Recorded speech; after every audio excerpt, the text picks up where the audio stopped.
আসসালামু আলাইকুম। আমার প্রাণপ্রিয় ভক্তগণ এবং দেশের এবং দেশের বাইরের যত বন্ধু বান্ধব আছে, আত্মীয় স্বজন আছে, সবাইকে আসসালামু আলাইকুম। এবং যারা আমার এই ভিডিওটা দেখতেছেন তাদের সবাইকে আমার অভিনন্দন ও শুভেচ্ছা রইল। আসলে আমি ডাক্তারি পেশায় প্রায় 26 বছর যাবৎ নিয়োজিত।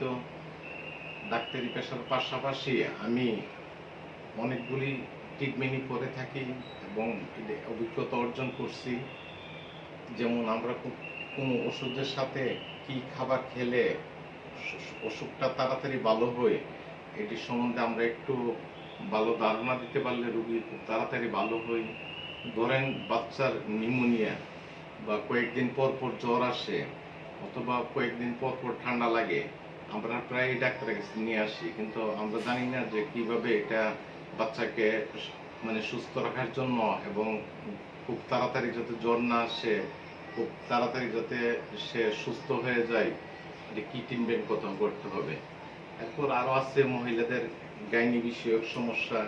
যেমন মনে করেন একজন মহিলা হজ করতে যাবে বা কোনো আত্মীয়র বাড়িতে যাবে অথবা বেড়াতে যাবে অথবা দেশের বাইরে কোথাও যাবে। ধরেন তার আজকে 27 তারিখ, তার 31 তারিখে মিন্স হবে। এখন 30 তারিখে মিন্স হইলে তার জন্য সমস্যা হবে। তাইলে তার সে 15 দিন পর দেশে আসবে বা 20 দিন পর দেশে আসবে, আসার পর মিন্স হইলে কোনো সমস্যা নাই।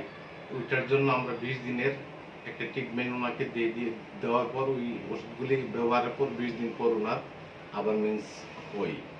আবার অনেকের আছে ধরেন 3 মাস 6 মাস 8 মাস যাবৎ মিন্স বন্ধ থাকে, হয় না।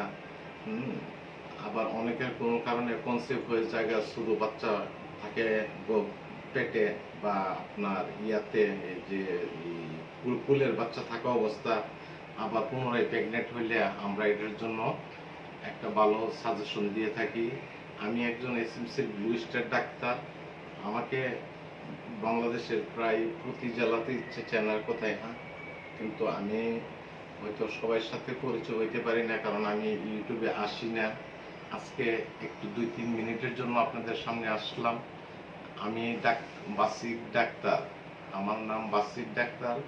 আমি বাংলাদেশের প্রায় অনেক জেলাতেই রোগীদের বিভিন্ন ভালো ভালো সেবা দিয়ে আসছি এবং সুনামের সহিত আমার যোগ্যতা অর্জন করছি। তো বর্তমানে আলহামদুলিল্লাহ আমি ভালো আছি এবং আমার রোগীরাও সুস্থ আছে, ভালো আছে। প্রত্যেকটা রোগীর প্রতিদিন আমি খোঁজ খবর নিই এবং তাদের যত সমস্যা আছে, অন্য অন্য সাইড সমস্যা থাকলে কোন ডাক্তারকে দেখাবে, কাকে দেখাবে, আমি সাজেস্ট করি। আর আমি কোন ওষুধ কোম্পানির নাম বলতেছি না এই জন্য যে এই কোম্পানির এই ওষুধটা খাইলে এটা সমস্যা ভালো হয়ে যায়, কারণ আমি যদি এক কোম্পানির ওষুধের নাম বলি আরেক কোম্পানি হয়তো আমার প্রতি বিরক্ত হইতে পারে। কিন্তু আমি চাই যে আমার দেশের প্রত্যেকটা মানুষই যাতে সুস্থ থাকে, ভালো থাকে।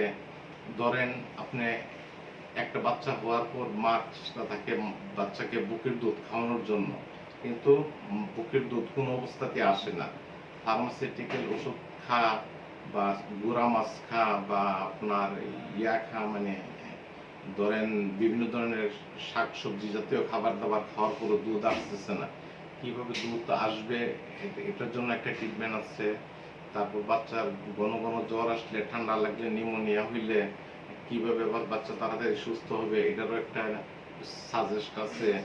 তারপর আপনার মনে করেন অনেক মহিলারা গর্ভবতী অবস্থায় প্রস্রাবের রাস্তায় চুলকায়, কিন্তু এটার জন্য অনেক অনেক কিছু খান এবং অনেক সময় বাচ্চা অসুবিধা হয়।